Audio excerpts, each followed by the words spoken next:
Hola, hola, ¿cómo están? Vamos a hablar sobre gasto y déficit fiscal con Guillermo Rodríguez. Y no solamente hablaremos sobre gasto y déficit, sino que también vamos a hablar sobre el gobierno de Javier Milei en cuanto al tema del equilibrio fiscal. ¿Es posible? ¿No es posible? ¿Por qué se gasta? ¿Por qué siempre el presupuesto contempla un déficit? ¿Es posible un gobierno sin déficit? Aquí está Guillermo. Guillermo, Pues Guillermo, encantadísimo, bienvenido a este espacio de Se dice Libertad. Este es un espacio bueno, hemos hecho ya, este es el sexto live por la cuenta de Instagram que hemos hecho, hablando sobre una serie que tenemos de un reporte que sacamos mensualmente, que se llama Venezuela en Cifras. Y de ese Venezuela Sí, en cifras hemos bueno, tratado, he leído el reporte, he sí, sí, sí, leído los reportes, no trata. soy anticuado, a mí me gusta leer, a pesar de que hago videos, pero todavía me gusta mucho leer las cosas. Tal cual, y ese es un reporte que se actualiza mensualmente y se nos ocurrió la idea pues de llevar algunos elementos de ese reporte a la discusión, ¿no? Entonces, bienvenido a esta discusión. Yo creo que este tema es súper interesante y tú eres, ya de por sí, Guillermo, tú eres una persona súper interesante. Oye, Yo gracias. siempre digo que Guillermo es de mis amigos más inteligentes que yo conozco. Para mí es una referencia, indudablemente. Siempre he aprendido mucho de él. Lo conocí cuando yo era un pichón de economista, ni siquiera estaba graduado todavía, y es mucho lo que he aprendido de Guillermo a lo largo de los años. Guillermo tiene un canal, después nos vas a hablar del canal en YouTube. Eh, y quisiera empezar con algo, ¿no? Porque esto es una conversación. Yo quisiera empezar con la siguiente apreciación. O sea, cuando uno habla Disculpe. de gobiernos, cuando uno habla de gobiernos, de gasto público, generalmente y ahora este, que se está aprobando la ley de presupuesto, etcétera, etcétera, uno siempre contempla, no solamente en Venezuela, sino en muchos países, la famosa ley de endeudamiento, que Ujú. básicamente se llama igual en todos los países, la ley de endeudamiento. Entonces, un conjunto de parámetros, un conjunto de lineamientos para, bueno, que aprueba pues, generalmente el Congreso, en este caso en Venezuela la Asamblea Nacional, pero generalmente es el Congreso, y parece todo muy institucional, pero al final del día estamos hablando de que una constante en la ejecución de todo gobierno es la palabra déficit. Es decir, pareciera que inevitablemente el gasto público siempre es deficitario. Y lo que se trata de discutir de manera constitucional, mediante ciertas leyes, etcétera, o la aprobación de una ley de endeudamiento, es que no pase ese endeudamiento de tal umbral.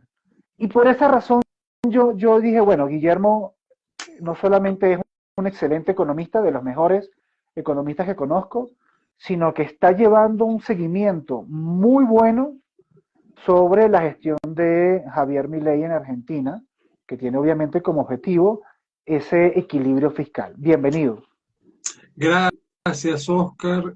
Ante todo, primero que nada, gracias por la invitación. Me parece que el trabajo que están haciendo es realmente extraordinario.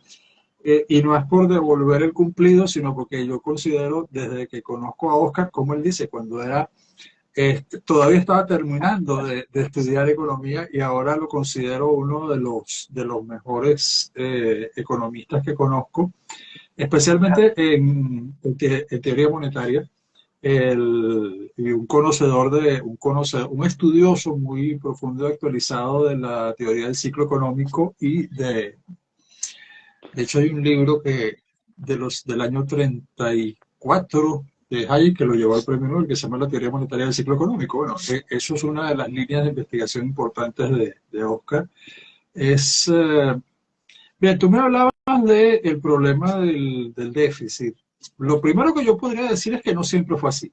Es decir, para que, a ver, sí ha habido a lo largo de la historia de la humanidad, cuando teníamos cifras más o menos comprobables y cuando la historia económica la hacemos a base de arqueología, es que reconstruyendo las cifras probables. O sea, por ejemplo, todavía estamos discutiendo si bajo Diocleciano hubo o no hubo una hiperinflación. Lo que sabemos es que colapsó toda la circulación monetaria y colapsó toda la economía del imperio occidental, no de todo el imperio romano. Pero en todo caso, lo cual a mí, a título de economía cualitativa y no cuantitativa, me dice que sí tuvo que haber una hiperinflación, porque sin hiperinflación no puede haber un colapso de ese tipo. El caso no es ese, ¿no? El caso es que generalmente, digamos, desde el siglo XVIII, XIX, para no irnos muchísimo más atrás, se consideraba que el equilibrio fiscal era sano, era un objetivo de la administración. De hecho, uno de los problemas que lleva a la revolución, uno de los problemas políticos de la corona absolutista francesa, que era la revolución, las reformas de Turgot, el destituir y nombrar ministros de finanzas, etcétera, es que Luis XVI, después de los descomunales gastos de Luis, sobre todo de Luis XIV, pero el dispendio de su padre, de Luis XV, se encuentra con un déficit descomunal que no puede financiar. Ahora bien, ¿qué hacían los reyes? ¿Qué hacían, no sé, Carlos V, el emperador? ¿Qué hacía Felipe II? ¿Qué hacían los Habsburgo? ¿Qué hacían los Borbones? ¿Qué hacían las grandes coronas? ¿Qué hacían los Tudor? Cuando tenían déficit fiscal, se endeudaban, obviamente, pedían dinero prestado. ¿Y a quién le pedían dinero prestado? Pues a los banqueros. Y como no podían pagarles, pues tenían diferentes tipos de soluciones. Se le da medio un famoso rey de Francia que decidió que todo un grupo de caballeros, que a su vez era una orden religiosa, eran herejes y ateos y unos monstruos terribles, porque eran banqueros y les debía muchísimo dinero. Y bueno, sí, así acabó con la deuda. Pero Felipe el Hermoso. Pero el asunto es que generalmente no era así. Generalmente, de alguna forma, la corona terminaba pagando, y terminaba pagando mediante el otorgamiento de privilegios, en un sistema absolutista, y sobre todo en un sistema mercantilista. Ahora, lo que quiero sentar aquí es que ya en el mercantilismo, ya en el absolutismo, ya en el antiguo régimen, la idea de que lo sano era el equilibrio fiscal, es decir, que el Estado no gastara más de lo que ingresaba. Yo podría retrotraerme, no quiero citarlo literalmente, pero Marco Tulio Cicerón hizo un discurso muy famoso en el Senado romano, en la época, los últimos años, la última década de la República Romana, exigiendo el equilibrio fiscal. Y las palabras con lo que le dice, el presidente dice, la República va a colapsar si no alcanzamos el equilibrio fiscal. Eso sería en términos modernos, lo dijo en otras palabras. Pero básicamente lo que dijo son: las deudas tienen que ser pagadas, los impuestos tienen que ser recaudados, los gastos no pueden ser mayores que los ingresos de la República. Bueno, es una denuncia permanente, lo cual significa que sí, ha habido a lo largo de toda la historia de déficit, pero siempre se consideró algo malo, ¿sí? Siempre se consideró algo insano, algo. Y cité la Revolución Francesa porque Luis XVI llama a la reunión de los Estados Generales, que no se había reunido en más de 200 años, ni siquiera sabían cómo hacerlo. Y claro, fue un grave error. Pero el asunto práctico es que ese es otro elemento. Luis XVI no podía, el rey absoluto, como Luis XV, el Estado soy yo, no podían decretar impuestos sin autorización de los Estados Generales. ¿Por qué no se decretaban impuestos? ¿Por qué había déficit? ¿Por qué Francia estaba tan endeudada? Porque los reyes no querían llamar a los Estados Generales, porque los Estados Generales no solamente decretaban impuestos, los Estados Generales eran el parlamento que representaba a los diferentes estamentos de la sociedad del antiguo régimen. Y ahí se podían hacer todo tipo de reclamaciones, y no te quiero contar lo que pasó cuando finalmente los reunió. O sea, se acabó la corona, y Luis XVI terminó perdiendo la cabeza. Entonces, el problema es que, el problema esencial es que en el siglo XX se desarrolla toda una serie de líneas de pensamiento en la economía ya científica, ya universitaria, ya como carrera, ya de toda esta historia, en la cual hay un personaje que es sumamente interesante, uno de los economistas más famosos y más influyentes de toda la historia. Y curiosamente es un economista con una formación bastante deficiente como economista, ¿okay? Que es Lord Keynes, John Maynard Keynes. Digo que curiosamente porque yo siempre he dicho que era un hombre realmente genial, era brillante Keynes. Pues sí, sí. Yo también opino lo mismo. O sea, para mí, o sea, indiferentemente de nuestros grandes desacuerdos intelectuales, Keynes era un tipo, pues, excepcional, tan excepcional de que Bueno, estamos hablando de él hoy en día. sí. A Hayek le costó 30 años admitir que Keynes tenía una mala formación como economista. Es decir, Okay. no le costaba trabajo admitir esa idea porque decía, bueno, pero ¿cómo es posible? O sea, que sí, tenía una mala formación como economista, o digamos una formación incompleta como economista, pero como era un hombre tan genial, porque realmente era genial, de hecho, estudió con el mejor matemático de su tiempo y se dio cuenta que sabía más de matemática que su maestro. O sea, no es poca cosa, no es poca cosa. Pero también era un hombre que tenía un cierto nivel de deshonestidad intelectual muy curioso y muy poco común en la cultura británica. Desarrolló toda una teoría para justificar el déficit. Es decir, desarrolló una teoría que dice que el déficit es bueno, endeudarse es bueno, gastar más de lo que ingresa es bueno y hace crecer la economía. Bien, esto a corto plazo es cierto. El problema es que Keynes también dijo que a largo plazo todos estaremos muertos. Lord Beveridge, por cierto, que fue el creador del estado del bienestar británico y contemporáneo de Keynes, aunque era bastante joven cuando Keynes estaba en su cenit, descubrió que todo ese gasto gigantesco, el estado del bienestar, el experimento socialista británico, tengo una gran amiga historiadora, Magdalena Merguilá, por cierto, en mi canal hay una entrevista magnífica donde hablamos de esto, de la revolución industrial del Reino Unido, y hay una parte donde dice que ese fue el periodo de la historia donde el Reino Unido se negó a sí mismo. O sea, el experimento del socialismo con el laborismo británico fue un momento en donde el Reino Unido negó su propia esencia, su propia historia, su propia tradición, su propia cultura. Es cierto. Bien, el punto es que, claro, la influencia de Keynes en esto fue importante. El problema es que esto terminó muy mal. O sea, donde quiera que se aplicaron las ideas keynesianas, terminó en grandes inflaciones, recesiones profundas y en un fenómeno que probablemente haya ocurrido en otros momentos de la historia de la humanidad, pero no tenemos la data exacta para poder comprobarlo. Entonces estamos eternamente discutiendo lo que yo llamo arqueología económica. Si fue el fenómeno o no fue el fenómeno. Pero ¿qué es la estanflación? Es decir, recesión e inflación.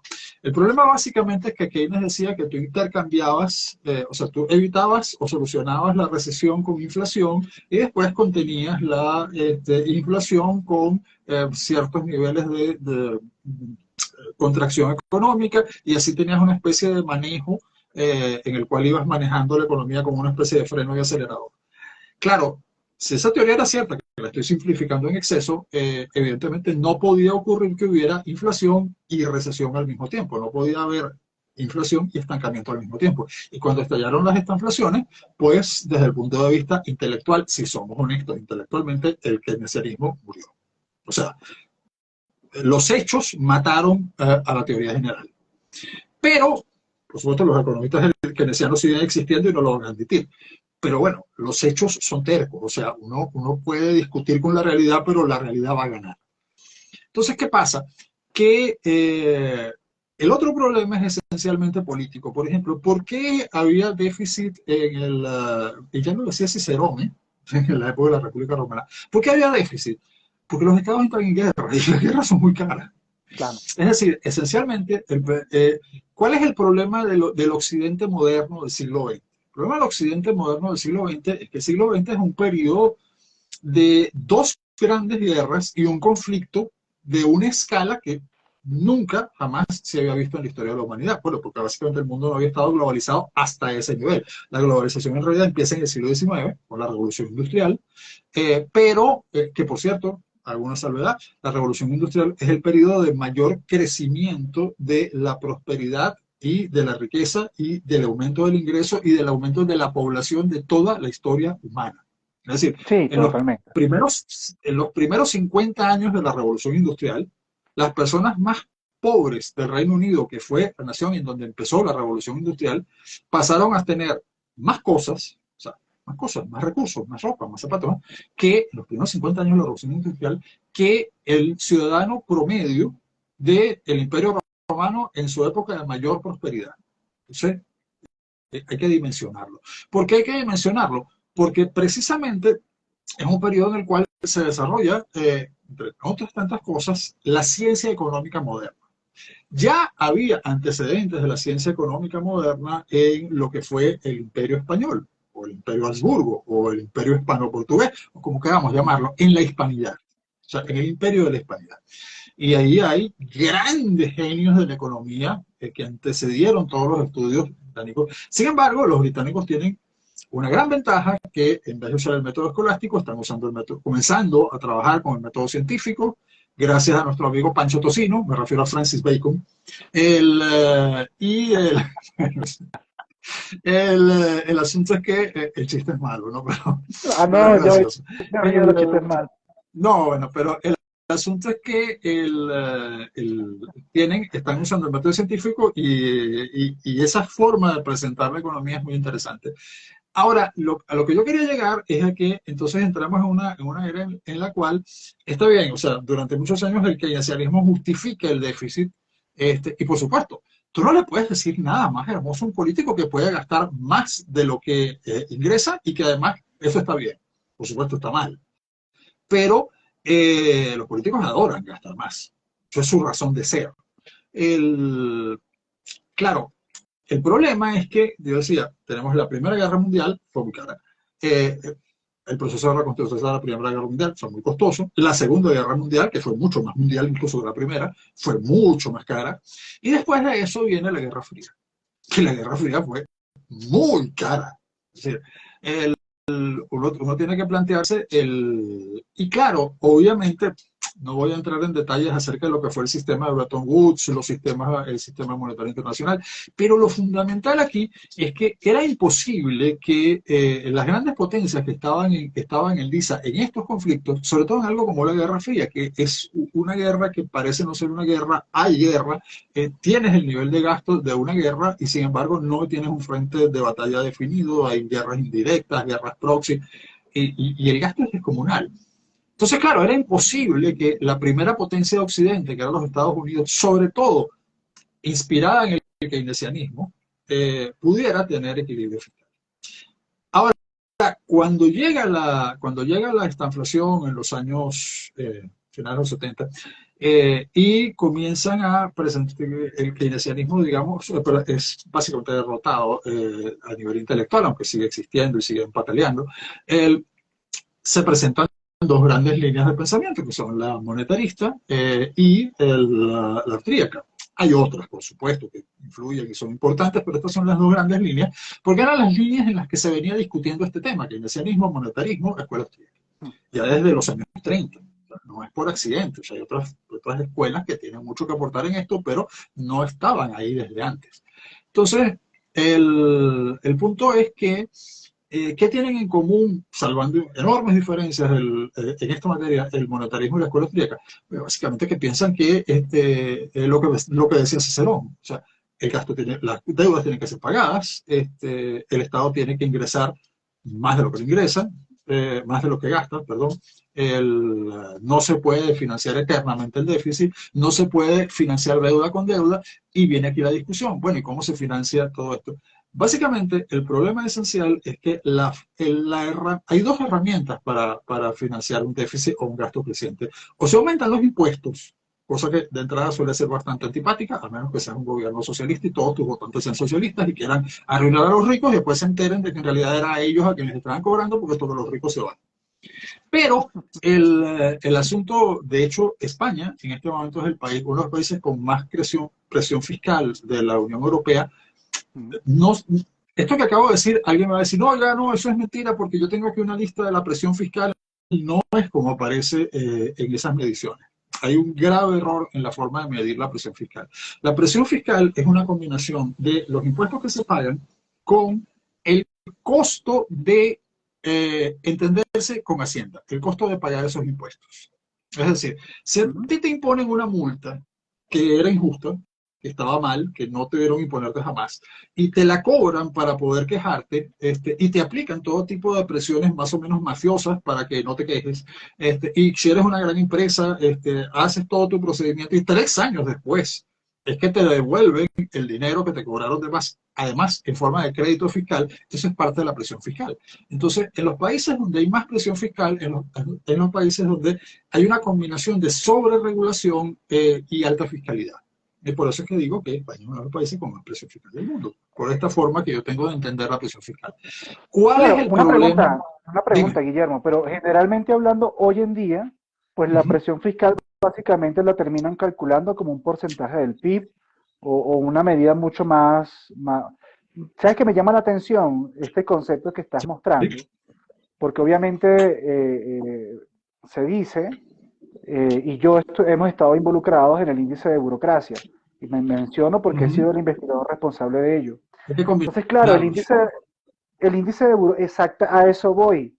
El índice de burocracia, para quien no lo sepa, mide el tiempo, se mide en tiempo, pero mide el tiempo y hemos hecho una aproximación con el tema de productividad, ¿no? Pero mide el tiempo que tarda una pequeña empresa en cumplir con los trámites y requisitos, procedimientos administrativos, renovación de licencias, pagos de impuestos, etcétera, todos los trámites que son exigidos para permanecer operativa la empresa, ¿no?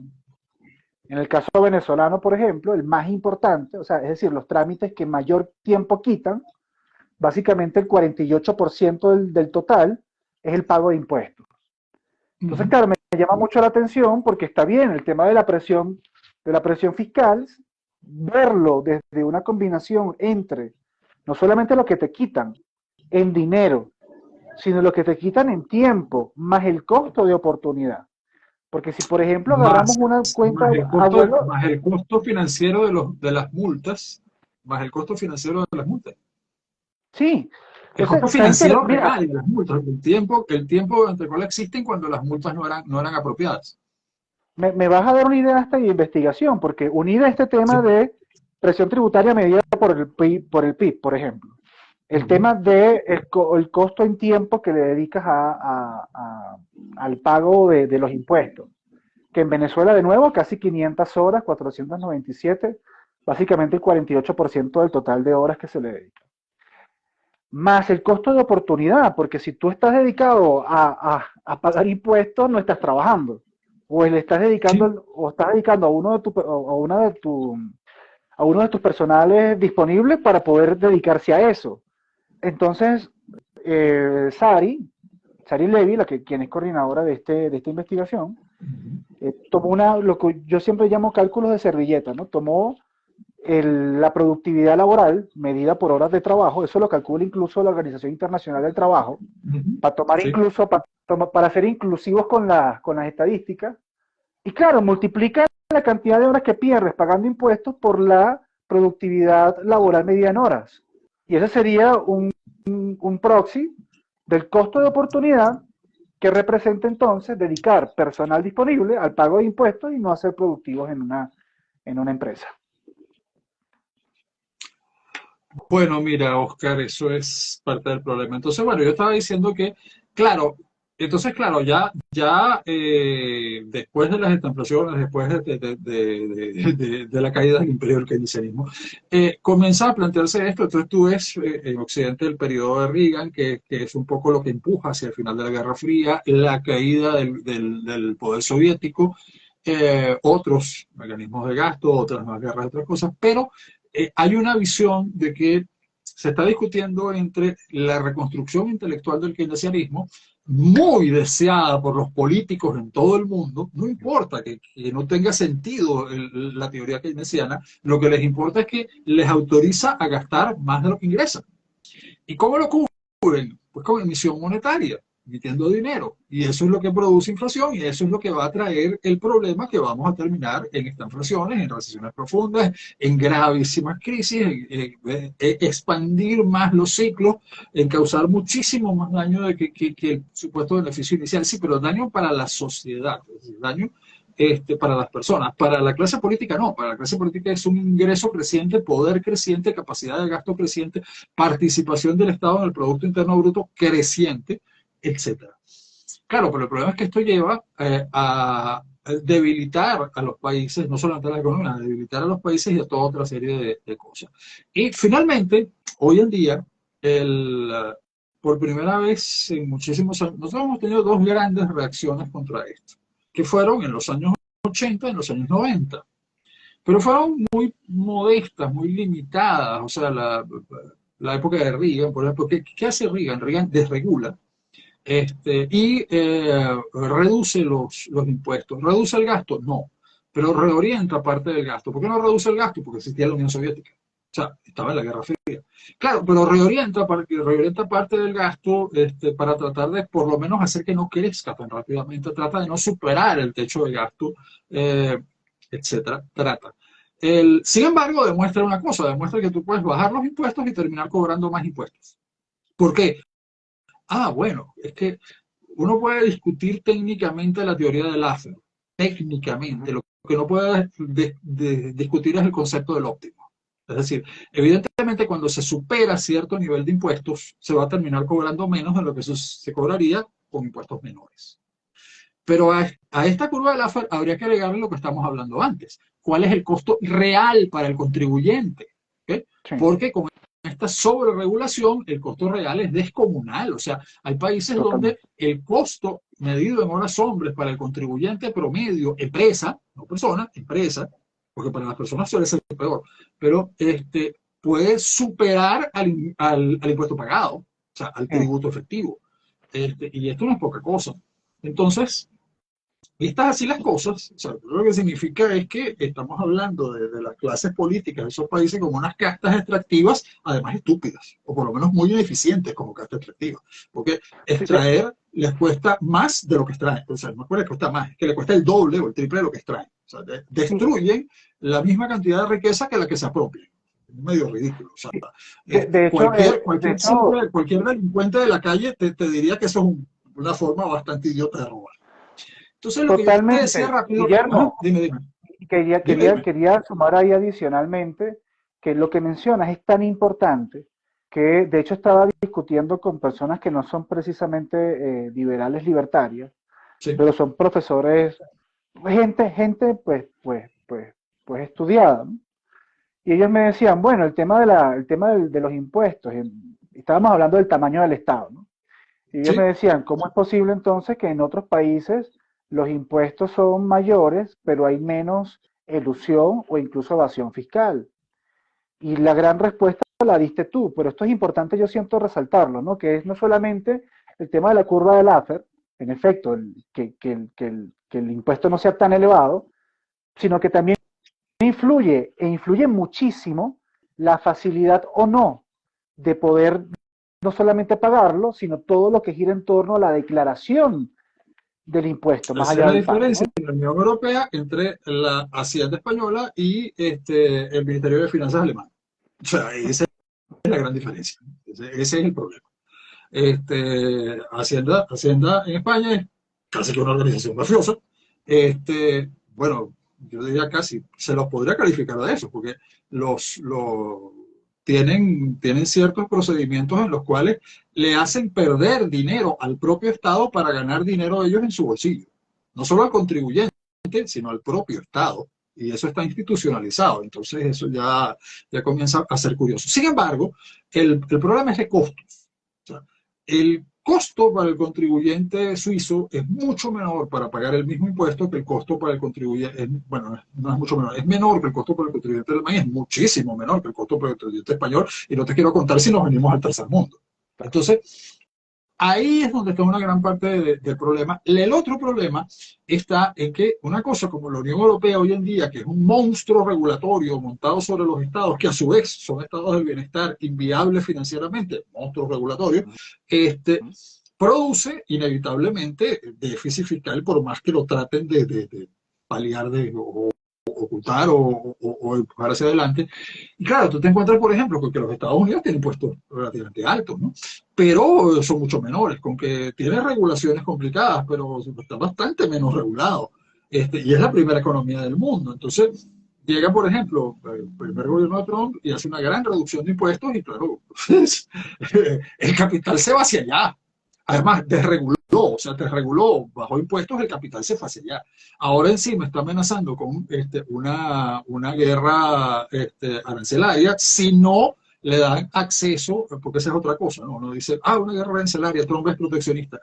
Sí, bueno, eso es muy interesante, porque está hablando de atacar a las dos grandes fortalezas proteccionistas del mundo, China y la Unión Europea. Nadie es más proteccionista que China, pero solamente en segundo lugar está la Unión Europea. No existe nada fuera de la Unión Europea que sea más proteccionista que la Unión Europea. De hecho, sus regulaciones proteccionistas son francamente ridículas. Sí. Entonces, el problema es ese. O sea, el problema es que esas grandes fortalezas proteccionistas están, mediante la propaganda, acusando al que le está diciendo, mira, mis aranceles son menores, mis regulaciones son menores, tus productos pueden entrar a este mercado, pero tú me impides que mis productos entren a competir en el tuyo mediante proteccionismo. Entonces, no, o sea, vamos a jugar parejo. No me gusta, pero tengo que admitir que tiene razón. Entonces, a lo que quería llegar, porque además esto sí tiene que ver con el tema que estamos hablando, porque esto sí influye sobre el déficit y el gasto. Entonces, entrando a lo que tú querías conversar, que era el tema del gobierno libertario argentino, el primer presidente libertario de la historia, es muy interesante porque cuando Milei gana la elección, ¿qué había prometido? Había prometido tres cosas que todo el mundo decía, bueno, todo el mundo, yo pensaba que eran posibles, aunque muy difíciles. Tú y yo conversamos esto ya en aquellos tiempos, te lo recordarás seguramente. Yo decía, sí se puede hacer, pero bueno, si logra superar una serie de desafíos políticos gigantescos, ¿no? Que era el equilibrio fiscal en su primer año, ¿okay? Reducir el gasto, y en un país que estaba al borde de la hiperinflación, donde técnicamente ya había entrado técnicamente en hiperinflación. Es decir, si nosotros proyectábamos el nivel de la inflación argentina de diciembre y más el de enero a un año, nos daba 17.000%. Quiere decir que en ese mes Argentina técnicamente estaba en hiperinflación. Claro, para configurarse tenía que mantenerse esa inflación 3 meses por lo menos, ¿no? Para que hablábamos de hiperinflación. Y precisamente eso es lo que no ocurrió, eso es lo que impidió el ajuste del gobierno libertario. Ahora, el punto interesante aquí es que tú estabas hablando de un país que tenía, que recibe este gobierno, primero con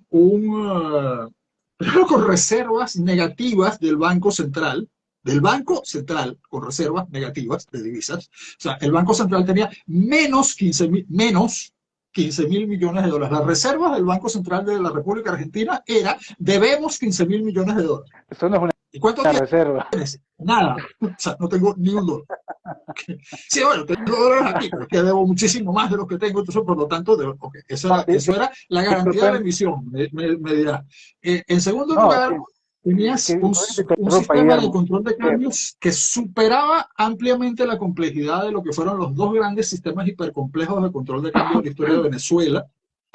Argentina tenía, todavía se discute si llegó a tener 68 o 72 tipos de cambio. O sea, se discute, porque el nivel de complejidad era tal que no te queda claro si había tipos de cambio que estaban vigentes o no. Pero eran cerca de 100, casi. Entonces, y además una serie de normas contra regulaciones, etcétera. Eso por un lado. Por el otro lado, tú tenías un déficit de 5 puntos del PIB fiscal y un déficit de al menos 10 puntos del PIB por la parte monetaria. Esto te da un déficit consolidado fiscal y cuasifiscal, por eso el cuasifiscal más alto que el fiscal. O sea, esto es aterrador. El hecho de que el déficit cuasifiscal sea más alto que el fiscal es para salir corriendo, porque significa que precisamente se ha recontrafinanciado por la parte de la emisión monetaria el déficit fiscal y todavía tiene 5%, todavía tiene 10% aproximadamente.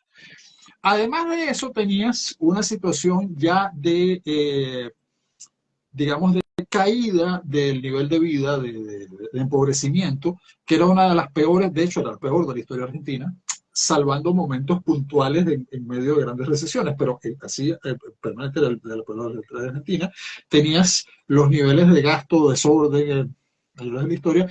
De hecho, parecía imposible que este país pudiera entrar en una economía sana. Ahora bien, a mí me parece interesante que el gobierno de Milei alcanzó el equilibrio fiscal en su primer mes. Por supuesto, todo el mundo dijo que era insostenible. Y alcanzó el equilibrio fiscal y financiero en su tercer mes. Y sigue teniendo equilibrio fiscal. Y ya creo que ya casi nadie dice que es insostenible. Todavía algunos dicen que es insostenible. El economista Moreno dice que Milei va a caer el mes que viene. Lleva 12 meses diciéndolo. O sea, bueno, este mes de diciembre va a cumplir 12 meses diciéndolo, que cae el mes siguiente. Creo ya Moreno que ya debería rendirse. Entonces, bien, ¿qué hizo el gobierno de Milei? El gobierno de Milei recortó 15 puntos del PIB. El PIB argentino son 621.000 millones de dólares, un poco más actualmente. Pero para 2023 eran 621.000 millones de dólares, 621.840, 830, 840 millones de dólares. Sácale 15 puntos a eso. Y estamos hablando de entre 30 y 35 mil millones de dólares de recorte de gasto en menos de un año. O sea, es algo que no se ha visto jamás en la historia de la humanidad, ni en magnitud ni en escala. ¿Okay? Al mismo tiempo, lanza una desregulación. Es interesante que lanza una desregulación sumamente ordenada, porque solamente en su decreto de necesidad de urgencia, que fue todo un conflicto político, se llevó al pico más de 30.000 regulaciones, y con la ley bases, más de 60.000 regulaciones, y la Comisión Especial del Contexto Ursanegra, que se está ocupando de eso, está sacando regulaciones, simplificando, desregulando, eliminando regulaciones todos los días. Y claro, esto está bajando las estructuras de costo. Entonces, por ejemplo, uno dice, bueno, pero el gobierno de Milei no ha eliminado lo que los argentinos llaman el cepo cambiario, el control de cambio. Sí, no lo ha eliminado, pero pero está casi desapareciendo antes de eliminarlo. Es decir, hay muchísimo menos tipos de cambios, muchísimo más simple. Hubo una devaluación que era indispensable porque no podía haber un diferencial entre los tipos de cambio tan brutal. ¿Y qué pasó? Bueno, que se invirtió el diferencial cambiario. O sea, es decir, hoy en día el dólar en lo que llamaríamos en Venezuela el mercado paralelo, es más caro que el dólar que vende. ¿Ah? El dólar paralelo es más caro. Perdón, está más, tienes razón, disculpa, lo dije al revés. El dólar del mercado paralelo está más abajo que el dólar que vende el Banco Central. Es decir, te sale negocio comprar dólares en el mercado paralelo y vendérselos al Banco Central. ¿Qué es la razón por la que esto está pasando? Porque como se ha bajado el riesgo país, se ha recuperado la economía argentina, se ha estabilizado, está aumentando el crecimiento nuevamente, todo el modelo ha funcionado. ¿Qué pasa? Pasa que este aumento de la confianza y de la reducción de los costos de operación y el aumento del ingreso, el aumento del salario real, sobre todo en el sector formal, pero también el aumento del ingreso en el sector informal, el aumento de la actividad, produce que la gente comience a decir, bueno, esto está funcionando y va a seguir funcionando. Nosotros, como economistas, sabemos cuál es el efecto de la confianza. La gente invierte. Entonces, claro, la gente dice, bueno, ya, o sea, Milei, por cierto, dijo que iba a dolarizar, que iba a cambiar, pero básicamente lo que nos dijo era que íbamos a tener libertad monetaria. Y en este momento, a pesar de que hay todavía un control de cambio, sobre todo para ciertos sectores, por ejemplo, acaban de sacar una ley que dice que tú puedes incluso usar tu tarjeta de crédito argentina con cualquier divisa que tú quieras, que puedes hacer operaciones, contratos en diferentes divisas, que puedes, o sea, está poco a poco cumpliendo la idea de que el peso sí va a subsistir, que en principio no va a subsistir, pero ya veremos. Yo creo que no, pero mientras exista va a tener que competir con las otras divisas dentro de su propia entidad. Se está eliminando los privilegios que normalmente tienen las monedas dentro de sus propios territorios, los privilegios de la moneda soberana. Y eso está haciendo que suceda una cosa. Primero, para controlar la inflación, a que solamente se emitían pesos para comprar dólares. Obviamente, eso significaba que la demanda solamente se vendía el peso para comprar dólares, lo que significaba que la demanda de pesos era la que medía la cantidad de dólares que aumentaban la reserva del Banco Central y aumentaban rápidamente. Pero, algo que ellos no habían tomado en cuenta, nadie es perfecto, todo el mundo se equivoca, es que tenían todavía el llamado cepo cambiario y entonces los exportadores estaban obligados a liquidar. ¿Okay? Una cosa que se llama el contado con liqui, que es uno de los tipos de cambio. Y como estaban obligados a liquidar, muchas veces se daban la vuelta, o sea, liquidaban a un precio y se daban la vuelta y compraban reservas parte o todo reservas en dólares por otro, menos lo que iban a pagar impuestos, y eso generaba una demanda adicional de pesos. Bueno, descubriendo que se les estaba desestabilizando la situación y que además estaba comenzando a separarse nuevamente el tipo de cambio, o sea, aumentando la brecha, deciden pasar a la segunda etapa y deciden que van a ir a emisión cero. Bueno, y al mismo tiempo hacen lo que llamaron un blanqueo, que es que, bueno, si vamos a tener dólares legalmente, pues tienen que ser legalmente, y sin ponerle impuestos, y sin ponerle castigos, y sin ponerle regulaciones. Simplemente le dicen a la gente, mire, usted puede registre y meta sus dólares en el banco y úselos legalmente dentro de la Argentina. Lo único que tiene que hacer es declarar cuántos son, pero no vamos a cobrar nada por eso. Ya cuando los mueva y tenga que pagar impuestos, pagará. Y claro, esto es muy interesante para la gente que adquirió sus dólares por la vía ilegal en la época del control de cambios, pero que su actividad y toda su justificación es legal en toda su actividad económica. Claro, eso que se llamó el blanqueo fue un éxito descomunal. De hecho, la izquierda argentina y el peronismo y todo se quejaban terriblemente que era una monstruosidad que no se le cobrara a la gente para poder legalizar esos dólares. Y el gobierno libertario, el ministro Caputo contestaba, pero ¿por qué les vamos a cobrar si son de ellos? ¿Qué me están diciendo?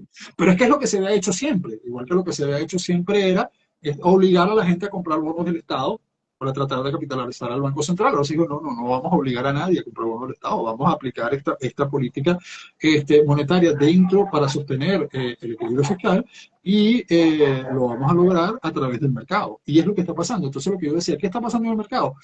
Bueno, como es sencillo, pues cada vez hay más dólares, ¿okay? Pero hay menos pesos. Entonces, ¿qué vale más, los pesos o los dólares? Bueno, los pesos son menos.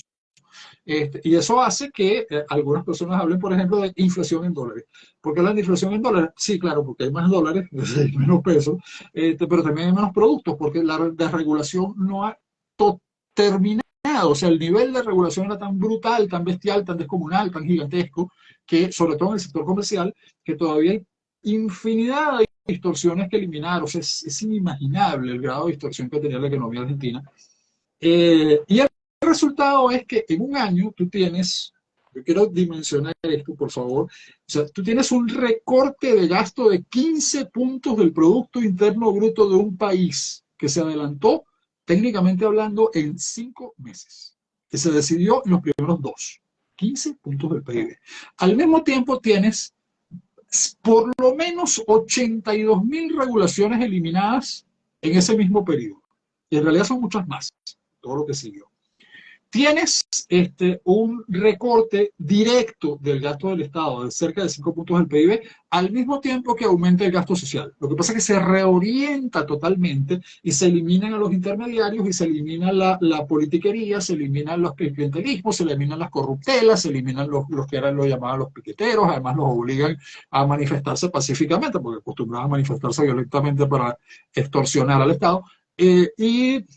Bueno, claro, se reduce el gasto, puede aumentar el gasto social en ciertas áreas específicas y el gobierno está teniendo un enorme éxito. La popularidad del presidente está solamente bajo un mes y está aumentando y es más alta que cuando llegó al poder, que suele ser el momento más alto de popularidad de casi cualquier presidente de la historia. Actualmente es más alta. Entonces, ¿qué está ocurriendo? Este fenómeno muy interesante. Está ocurriendo que la idea de que tener un equilibrio fiscal, es decir, que el Estado gaste menos de lo que le ingresa, que pueda llevar hacia, por cierto, Milei acaba de prometer que ya estamos llegando a la fase crítica de su plan, que es la reducción de impuestos, cosa a la que no ha llegado todavía. Para eso primero tiene que terminar de levantar los últimos rastros del control de cambio. Yo quiero aclarar, ¿por qué el gobierno libertario no ha levantado totalmente el control de cambio? Bueno, muy simple, porque si lo hace sin tener totalmente en caja el Banco Central, se va a desmadrar la inflación, para decirlo como lo dicen mis amigos mexicanos, a desmadrar. Claro. Porque va a afectar la confianza. Sin embargo, cuando la gente ve que se está desmontando, dice, esto va a terminar de desmontarse. ¿En qué momento? En el momento en que ya no vaya a haber efecto. Entonces no tienen miedo de que haya un salto inflacionario ni una gran devaluación, pero al mismo tiempo no tienen miedo de que vaya a seguir permanentemente el control. Y esto vuelve a incidir nuevamente sobre la confianza, que es sumamente importante. Entonces, ¿qué pasa? Pasa que Milei ha demostrado en un año 3 cosas. Primera, que a nivel económico, a nivel político ha demostrado otras incluso más importantes. Por cierto, disculpen la publicidad, tengo un video fascinante que es en el canal, que es un resumen de el decálogo, un resumen, porque él lo hizo en un discurso de más de 1 hora, y yo lo tengo resumido en menos de 15 minutos. Sí, técnicamente la parte del resumen del presidente Milei es de menos de 15 minutos. Producción, salida, son 17 minutos que el video en total, 17 minutos que resumen más de 1 hora de discurso, en donde Milei presenta lo que él llama su decálogo político libertario. Es decir, explica en 10 puntos cuáles son las claves del éxito político y económico del gobierno libertario, resumido en 15 minutos en mi canal. El punto importante aquí es que, ¿cuáles son los tres elementos clave que se han demostrado aquí? La primera, que efectivamente sí se pueden hacer recortes muy rápidos y muy profundos de gasto sin que ocurra, estalle una bomba atómica. Lo que hay es que tener conocimiento técnico de economía, ¿okay? No hacer las cosas a lo loco o a lo ideológico, para afectar cada uno de los elementos de forma correcta, entender cuál es la descomunal estructura y sobre todo combinar esto con la desregulación. Si no se desregula, no el recorte de gasto va a tropezar con una recesión prolongada. ¿Qué es lo que evita que la recesión sea prolongada? O que se prolongue la recesión, incluso se convierte en depresión. Recortar el gasto y desregular al mismo tiempo y con la misma profundidad. Y si es posible, bueno, de hecho si es posible no, o sea, tienes que hacer lo posible, tienes que desregular mucho más profundamente de lo que estás recortando el gasto. ¿Por qué? Porque eso significa que para efectos de los efectos de actividad económica que estás eliminando y que sí pesan sobre el sector privado, el consumo, en el gasto, etcétera, el sector público que se ha recortado, se lo estás devolviendo a la gente, por lo menos a las empresas, etcétera, en recortes de costos, en eliminación de estructuras de costos. ¿Por qué bajaron los precios en Argentina? No solamente porque hubo una contención de la inflación, o sea, se dejó de emitir, se recortó la emisión, etc. Bajaron porque hubo un profundo recorte de costos con la desregulación. Cuando tú tienes un profundo recorte de costos, eso, y te abres cada vez más la competencia, eso se traduce en competencia de precios. ¿Por qué no hay ciertos precios que no bajan? O que incluso suben? Porque son los sectores donde hay menos competitividad todavía debido a las regulaciones del Mercosur, debido a regulaciones que todavía no han logrado ser eliminadas, debido a que todo esto que estoy diciendo está sometido permanentemente a un gobierno que gobierna en minoría parlamentaria, en una minoría parlamentaria muy, muy pequeña. Luego se pregunta, ¿y por qué gobierna en minoría parlamentaria si ganó la presidencia por un margen bastante grande? Bueno, porque en Argentina, igual que en Estados Unidos, el Congreso se renueva por mitad. Entonces, cuando gana la elección, solamente se elige a la mitad del Congreso y a la mitad de su periodo le toca la siguiente renovación del Congreso. Está a punto, lleva a ser apenas su primer año. Si esto sigue así, cuando llegue a la renovación del Congreso, la elección de 2025, estoy sospechando que una buena parte de la política argentina actual va a dejar de existir literalmente en el Congreso. Sospecho que puede haber una verdadera avalancha. Bueno, ya veremos, porque la situación es muy cambiante en todas estas cosas, pero realmente puede haber un cambio político descomunal, o sea, de la proporción de este cambio económico que estamos hablando.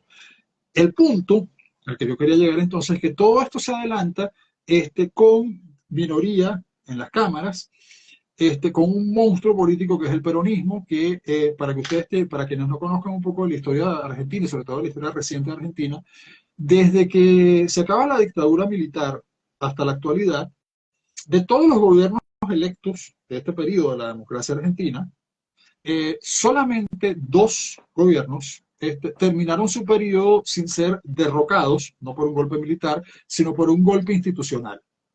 Entiéndase, dos gobiernos no peronistas. Todos los gobiernos peronistas terminaron su periodo. Todos los presidentes peronistas terminaron su periodo. Siempre.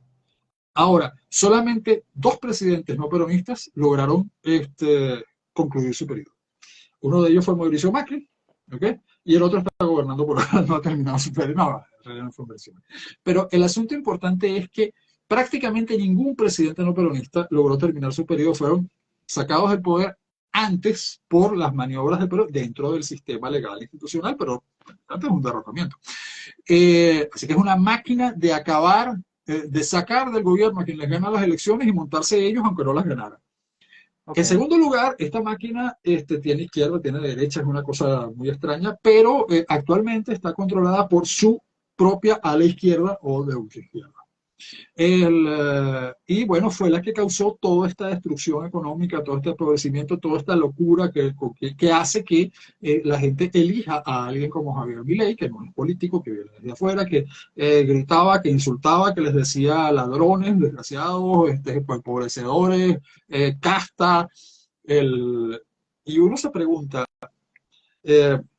disculpen que voy a usar una palabra malsonante, pero llamarles zurdos de mierda a esta gente ¿es un insulto o es una descripción precisa? Porque, o sea, francamente uno tiene que detenerse a ver lo que hicieron a lo largo de 20 años y, bueno, no sé.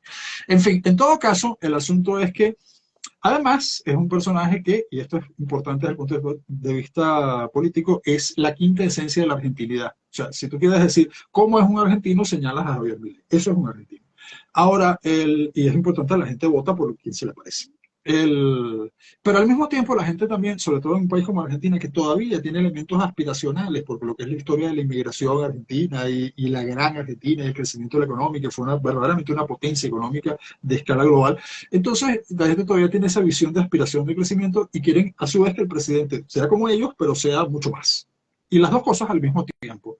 Y eso lo lograron porque es un economista realmente brillante. O sea, es indiscutible, es doctor en ciencias económicas, es uno de los mejores economistas matemáticos del continente, no de Hispanoamérica, o sea, de todo este continente. No voy a decir que del mundo, pero sí, es uno de los mejores economistas matemáticos. Hoy en día está discutiendo y conversando. Tenemos premios Nobel estudiando lo que está haciendo, yendo a Argentina a hablar con él, estudiando lo que está haciendo, y claro, impresiona porque no es un presidente que está asesorado por no, es un presidente que es un economista de ese nivel, con un equipo de economistas de muy alto nivel, con profesionales de muy alto nivel en otras áreas, por ejemplo en el área de seguridad, y se están dando fenómenos curiosísimos, como tenemos ministros que fueron ministros de gobiernos anteriores en las mismas carteras, y que uno podría decir que fracasaron en gobiernos anteriores y que sin embargo ahora están teniendo un éxito descomunal. Y todos te dicen lo mismo, bueno, pero es que ahora tengo un presidente que me apoya lo que quiero hacer. O sea, ahora no tengo un presidente que está haciendo cálculos políticos de esto se puede hacer, esto no se puede hacer, aquí está la ley. No, no, no. Ahora tengo un presidente que está decidido a que se va a hacer sí o sí, a como dé lugar. Y para eso tengo expertos en negociar el problema del Congreso y para eso tengo o sea, además es un gobierno que ha demostrado una capacidad de estrategia política brillante. Nadie esperaba eso de los libertarios. O sea, nadie. Okay. Que hubiera libertarios que iban a ser políticos brillantes, ¿ya? Sobre todo en esas condiciones tan difíciles. Es un gobierno que está permanentemente sometido a todo tipo de presiones, que acostumbrado a un país donde se presionaba a los gobiernos desde la calle con protestas violentas que eran incontrolables. Bueno, la ministra Burles las controló en 3 semanas. O sea, 20 años de pequeterismo en las calles, acabando con gobiernos y casi que derrocan al gobierno de Macri, creo que fueron 15, pero no recuerdo exactamente, toneladas de piedras que lanzaron y todo lo demás. En 3 semanas se acabó. De hecho, se acabó el primer día. Se acabó cuando los obligaron a marchar por la vereda y los sacaron de las calles. ¿Y cómo lo hicieron? Con la policía militarizada. Así de simple. Pero bueno, porque había apoyo político, pero también había apoyo en la gente. Es un gobierno que se ha lanzado a enfrentarse en los momentos que tiene apoyo mayoritario, porque también se ha lanzado a adelantar medidas que eran profundamente impopulares y a explicárselas a la gente y a insistir y a ir contra feroces campañas mediáticas en su contra, y ha terminado cambiando la opinión pública. O sea, ha terminado cambiando la opinión pública, así que no solamente es su capacidad política, también es su capacidad comunicacional. Y uno dice, ¿y de dónde sale esa capacidad comunicacional? Bueno, estamos hablando de gente que estuvo 15, 20 años luchando en lo que se suele llamar la batalla cultural. ¿Okay? Claro, de ahí sale. O sea, estaban siempre peleando a nivel comunicacional en minoría. De hecho, Sí. la imagen del león de Javier Milei, aparte de la melena de rockero, fue rockero en su vida, de un grupo modesto que tenía una pequeña base de fans, o sea, pero bueno, tuvo cierto nivel de éxito, muy modesto, fue portero, futbolista, estudió economía, pero ¿por qué digo lo de rockero? Porque hay un punto importante, y es que el hombre estaba familiarizado con la idea de la fama, a pequeña escala, no eran los Rolling Stones, pero estaba familiarizado con la idea de tener fans, o sea, estaba preparado para muchas cosas, y el punto interesante de todo esto es que era un tipo que estaba decidido a adelantar esto o a morir en el intento. Este tipo de voluntad normalmente no la encuentras en los políticos, no, jamás la vas a encontrar en los políticos de centro, nunca la vas a encontrar en los políticos socialdemócratas, moderados, con poca frecuencia la vas a encontrar en los políticos de derecha, si los hay, por ejemplo Margaret Thatcher, nunca se había visto, bueno, no es cierto, nunca se había visto, pero con éxito para llegar al poder en políticos libertarios. Sí. Sí, conozco ciertos personajes políticos libertarios que sí tenían una gran voluntad de hacer las cosas y eran muy decididos y además lucharon, pero bueno, no tuvieron el momento histórico apropiado que sí tuvo Milei y se lo aprovechó y sí creó esto. Entonces, ¿qué Guillermo, pasa con esto? Que nuevamente la idea de que el equilibrio fiscal es posible, de que es sano y que produce crecimiento económico y que puede hacer salir adelante el país y que va a producir enriquecimiento, es decir, que no produce pobreza, que enriquece a la gente, el equilibrio fiscal, y controlar la inflación, enriquece a la gente, no la empobrece, a quien empobrece es a los políticos y a los socios privilegiados de los políticos, se está demostrando en la práctica. Y esa demostración en la práctica está llevando a que el próximo gobierno de Estados Unidos esté prometiendo abiertamente que va a copiar la política de Javier Milei. O sea, ¿qué van a hacer en su comisión especial, que además es una comisión especial para desregular y eliminar regulaciones y eliminar costos y recortar el gasto, tan bien planteada que además tiene tiempo de finalización? O sea, ustedes tienen que lograr esto en este tiempo, porque después ya no son más comisionados. ¿Okay? O sea, no van a agregar una burocracia permanente para eliminar burocracia, una burocracia temporal para eliminar burocracia. Eso está bien planteado. Ahora, ¿qué es lo que están planteándole a Musk y Ramaswamy? Que tienen que recortar 2.000 millones, o sea, 2 millones, ¿cómo lo digo para que se entienda? 2 millones de dólares de gasto. Eso es lo que está planteando el presidente electo, el presidente Trump. Quiere recortar 2 millones de dólares de gasto. Quiere hacer una desregulación de la escala de la que se ha adelantado en Argentina. En los Estados Unidos, claro, ahora sí dijo, yo pensaba que drenar el pantano era una idea maravillosa, pero no tenía ni la más remota idea de cómo hacerlo. Ahora sé cómo se hace. Ahora sé cómo se hace. Entonces, y por otro lado se está planteando, sí, nuevamente lo que ya se planteó antes, reducir impuestos, desregular mucho más profundamente, reducir impuestos mucho más que antes, ir hacia un enfrentamiento con las fortalezas proteccionistas que puede terminar bien o mal, eso ya se verá. Pero indudablemente lo que estamos diciendo es que, Milei suele decir que estamos en un cambio de época. Hay toda una teoría sobre ese tema de los cambios de época, ¿no? Tú la conoces. No sé si que nos están escuchando la conocen. Nos dice que más o menos cada 50 años en el mundo hay un cambio que viene desde abajo, no desde los intelectuales, sino que la gente comienza a cambiar su forma de pensar por cambios que son muy difíciles de identificar o de ver. Básicamente, pero esto no es toda la historia de la humanidad, esto es precisamente, y esto quiero yo plantearlo, esto viene ocurriendo desde la revolución industrial, no desde antes. ¿Eh? Esto significa que, a diferencia de lo que piensan los marxistas, que la infraestructura crea, no. Lo que sucede es que cada cierta cantidad de tiempo se acumula una serie de nuevo capital humano que lleva a que la gente se plantee nuevas preguntas, ¿okay? Es una hipótesis mía, que trata de explicar los cambios de época. Y además se acumulan toda una serie de errores del pasado, en donde la gente dice, bueno, esto que nos parecía que estaba bien no funcionó. Y admitimos que no funcionó. Desde que no funcionó hasta que admitimos que no funcionó pasa un tiempo. Pero cuando llegan a eso, se producen los cambios de época y estamos en el mundo en un cambio de época. Tú lo ves. O sea, y ese cambio de época pareciera que pudiera llevar en Occidente a la idea del equilibrio fiscal, de la reducción de impuestos y de la desregulación. Si esto es cierto, si esto que estoy planteando, que parece un sueño, llega a ocurrir en verdad, si los Estados Unidos logran emular lo que está logrando en su primer año el gobierno de Milei, si logran lanzar la presión necesaria sobre la Unión Europea para literalmente obligarla a emular este tipo de cosas, el gran problema de la economía occidental, de toda la economía de Occidente, que es el déficit, porque es que toda la economía de Occidente es deficitaria, o sea, y las más grandes economías de Occidente son las más deficitarias. Entonces, esto es insostenible. Y es insostenible porque está montado sobre economías que están planteadas de forma insostenible.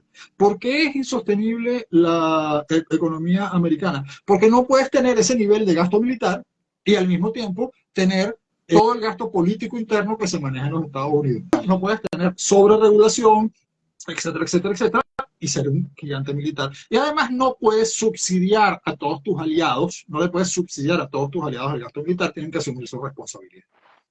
Eso fue toda la historia de la Guerra Fría, Estados Unidos subsidiando a todos sus aliados. Bien, eso es lo que se está planteando en este cambio de época. O sea, Está planteando, mira, tenemos que recortar gastos, nosotros tenemos menos gastos que el resto, pero igual hay que recortarlo. ¿Qué le están diciendo a la Unión Europea? Tú no puedes tener un estado del bienestar como el que venías teniendo. Eso es insostenible. Tendrás que reinventarte un nuevo estado del bienestar, pero eso es insostenible, es imposible. O sea, no genera suficiente dinero para repartir de la forma en que lo pretendes repartir. Entonces tienes que plantear modelos de gestión que te permitan seguir adelante. Modelos de gestión como, por ejemplo, bueno, hay que acabar con el sistema de reparto de las pensiones y pasar a un sistema de capitalización. Y todo esto forma parte de la desregulación. Y ese cambio de época está empezando, qué cosa tan increíble, en Hispanoamérica. Si queremos usar una palabra que yo odio, Latinoamérica, la odio no porque particularmente tenga nada de malo la palabra, sino porque es artificial. Latinoamérica no existe. Latinoamérica es como concepto, no tiene significado, es un significante sin significado. Porque jamás existió Latinoamérica, existió Hispanoamérica, y si quieres hablar de Iberoamérica, bueno, podría ser. Pero, o sea, ¿qué es Latinoamérica? O sea, ¿qué tendrían en común? ¿Qué es Latinoamérica? Todos los países latinos de América.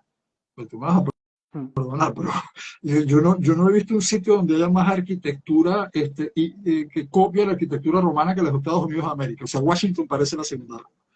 No, bueno, pero no nos referimos a eso, sino al idioma y la cultura, porque ellos son anglos. Ah, qué bueno. Entonces es portugués, español y francés. Ah, ok, perfecto. Quebec forma parte de Latinoamérica. No, Quebec no. ¿Por qué? Porque es desarrollado. Ah, Latinoamérica son los subdesarrollados. Oye, no, me friegues la paciencia. Sí, complejo, ¿no? O sea, ¿qué demonios tiene que ver la cultura y la forma del subdesarrollo de Haití con la de Venezuela, con la de Surinam? Son casos totalmente diferentes. O sea, existe, Hispanoamérica existe porque tuvo una unidad cultural, económica, política, personal y todo un desarrollo.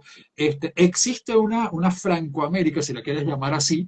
Existe una Britanoamérica, las otras colonias, y existe una América anglosajona, que por supuesto son los Estados Unidos de América, y son los Estados Unidos de América, y hasta ahí llegó.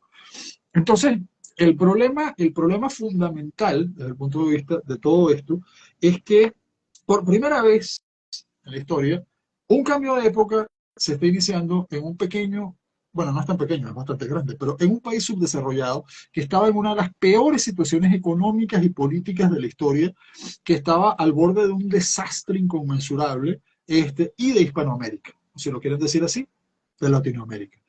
Por primera vez, quien está marcando la pauta, quien está el milagro económico del futuro, si es que sigue adelante con éxito, si es que quienes están tratando de derribarlo y de impedirlo no tienen éxito, se ve cada vez más difícil, pero nunca es imposible.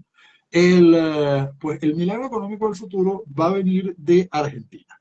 Y ojalá que sí. Va a ser el modelo no solamente para Occidente, sino, por supuesto, para Hispanoamérica. Y esto es realmente algo extraordinario, desde muchísimos puntos de vista. Desde muchísimos puntos de vista. Ahora, yo quiero recordar algo. Argentina es un país extraordinario, fuera de lo ordinario. Sí, es un país extraordinario en muchos sentidos, realmente, a nivel de la intelectualidad argentina, amiga o enemiga, o sea, eso a la izquierda, es impresionante, el nivel de cultura argentina es impresionante, el nivel de la locura argentina es impresionante, el nivel al que se equivocan es impresionante, es un país muy impresionante. Pero también es importante recordar que fue el primer país en desarrollarse en Hispanoamérica y en adoptar un desarrollo capitalista y en pasar de la barbarie hispanoamericana a la civilización occidental con éxito a través de la Constitución de Alberdi, de las reformas de Sarmiento, etcétera, etcétera. Y que después regresó al redil del subdesarrollo y del desastre hispanoamericano de la mano del peronismo. No solamente de la mano del peronismo, hay procesos anteriores que prepararon ese salto, pero sí. Entonces, ¿por qué digo esto? Porque si había un país hispanoamericano donde esto podía suceder, era ese. Y déjame solamente terminar este punto antes de que me comentes. ¿Y sabes cuál es el país de Hispanoamérica en donde más se estudió por más personas y por más profesionales de alto nivel y en economía la teoría de la escuela austríaca? Argentina. Oye, qué casualidad, el país del mundo donde la escuela austríaca era más importante, más popular, más importante, tenía más estudiosos de alto nivel, no simples aficionados, sino estudiosos de alto nivel, es el país donde se implementa por primera vez un programa 100% austríaco. sin elementos monetaristas, es 100% austríaco. Estoy dispuesto a discutir técnicamente esto con cualquiera que diga lo contrario. Sí, no, Se disculpa. y yo creo que lo hemos conversado desde hace muchísimos años, que Sí, Argentina tuvo esa vanguardia de tener una escuela sólida en términos de escuela austríaca de economía. Guillermo, ya para cerrar, lo que quería pedirte, y te iba a interrumpir por eso, quizás en 3 minutos, los 3 minutos que nos quedan, encerrar la idea ya a manera de cierre. Ya has dicho cosas espectaculares, solamente ya a manera de cierre para cerrar con este tema de gasto público y déficit fiscal. es muy simple, es lo que decía Cicerón. Las deudas tienen que ser pagadas, el fisco tiene que ingresar más de lo que gasta, el dispendio en el gasto, en gastos inútiles, lujosos e innecesarios, tiene que ser eliminado y recortado, y no se puede permitir que los que manejan el gasto público se enriquezcan obscenamente en función del empobrecimiento de la población y de la República. No estoy citando literalmente las palabras de Cicerón, Cicerón lo dijo en otras palabras, pero ese es el significado. Es lo mismo, o sea, desde la época de la República hasta hoy.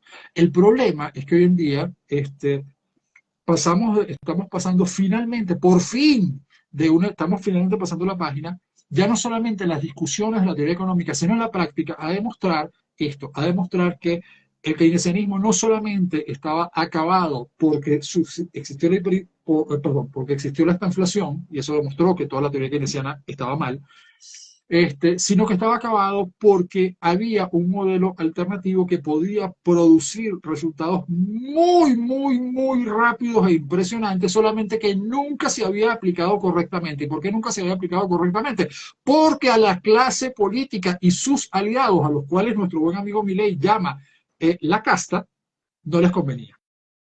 Y me gusta que lo llame la casta porque escuché recientemente a alguien, no voy a usar una palabra malsonante, voy a decir a alguien poco informado o desinformado, decir que se estaba copiando a Podemos de España. No, mi querido amigo, no se está copiando a Podemos de España con el término la casta. Los podemitas se copiaron al primero que usó en Europa el término la casta para describir eso que aquí se llama la casta y que los podemitas más o menos llamaron la casta, que es Pepe Grillo, un gran humorista italiano que escribió un libro llamado La Casta. Y en ese libro se describe ese esquema en el cual políticos de todos los partidos, o todos los partidos del estatus, por llamarlos así, del consenso, se alían con empresarios prebendarios que reciben privilegios y demás, con intelectuales que defienden a todo este sistema para vivir del empobrecimiento, de las dificultades, de hacerle la vida difícil a la población. Es decir, y él los llamó la casta, porque dijo, casta por Dios. O sea, todas sus discusiones políticas son una mentira. Y claro, lo dijo en términos humorísticos porque Pepe Grillo es humorístico. Claro, Pepe Grillo es un sobrenombre, Pepe Grillo, pero un gran sí, humorista sí. italiano. Ese fue el primero que habló de la casta y con mucha razón. Y ese término, ¿a qué se refiere? Ese término se refiere simplemente a la unión de políticos intervencionistas y estatistas, empresarios prebendarios, ¿okay? Sindicalistas vendidos, ¿okay? Y profesionales y periodistas profesionales, intelectuales, vendidos a la propaganda, a ser propagandistas de esta casta, de este sistema de extracción, de este sistema de extracción de riqueza de la sociedad hacia ellos. Eso existe.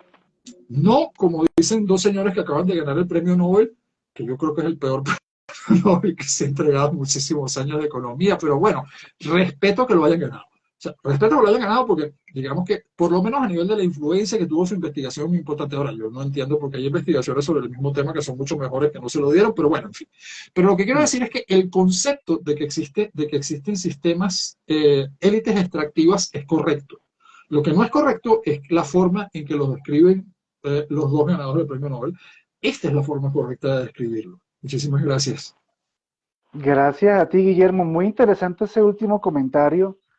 Da para un tema adicional y quiero hacer un tema, un encuentro para hablar sobre este tema de Acemoglu y Robinson, porque Pero eso realmente hazlo ellos no son, con ellos, otro economista, no conmigo. Eso te voy a sugerir, de verdad, o te voy a recomendar, y delante de todo el mundo te voy a recomendar que lo hagas con Daniel Lahoud.